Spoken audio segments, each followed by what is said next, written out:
Voici ce que déclare la nouvelle loi adoptée par le Parlement gambien.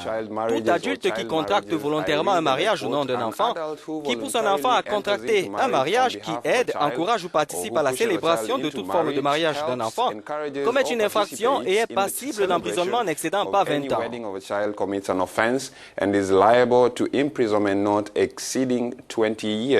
Et puis cette nouvelle loi a donc un effet dissuasif, Robert, car désormais, un adulte qui apprend l'existence d'un projet de mariage impliquant un enfant et omet volontairement de le signaler commet également une infraction qui est passible d'un emprisonnement maximal de 10 ans. Et puis, il faut le rappeler, il n'existait jusqu'alors aucune législation prohibant le mariage forcé.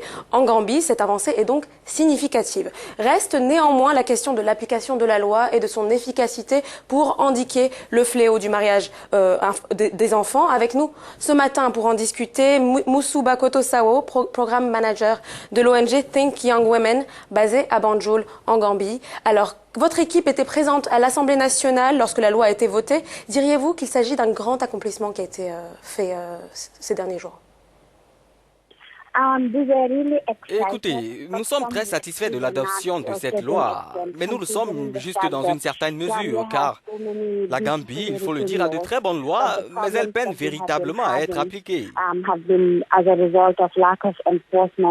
Donc l'introduction de l'amendement portant sur le mariage des enfants dans la loi sur l'enfance est en soi un grand accomplissement.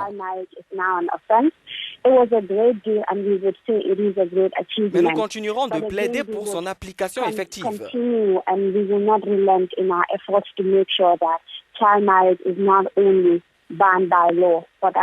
En Gambie, il faut relever que très peu de données sont collectées dans ces situations.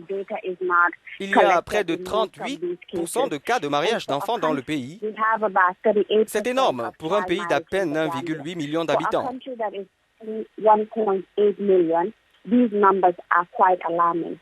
Mais alors, comment pensez-vous agir pour que le phénomène baisse en intensité? Il est très important d'adopter une loi, mais cela ne suffit pas, comme je viens de le relever. Il faut en faire plus. Il faut tout d'abord sensibiliser sur l'existence même de cette loi.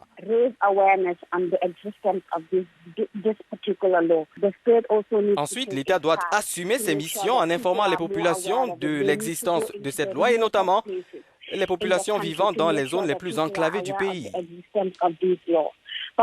Mais il faut aussi une bonne application de la loi et la mise en place de mécanismes de surveillance. Il faudrait également que les naissances soient enregistrées par les autorités. Ceci permettrait de connaître l'âge de ces enfants.